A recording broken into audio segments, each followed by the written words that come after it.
जे को शौक होवे साको दसाए। कबूतर बहु महंगे ढिग सारे। एक कबूतर की कीमत है तकरीबन 100 तो 150 रुपया।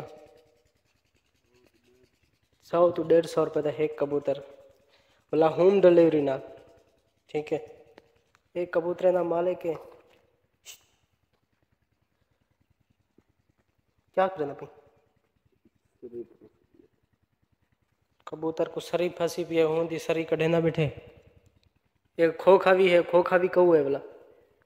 खोखे की कीमत है तकरीबन 1500 तो 2000 होसी। ठीक है ना। कबूतर बहुत शीतल है। बस्ती गुजा नाजद कोटला दीवान मौजा ढोरा जाना।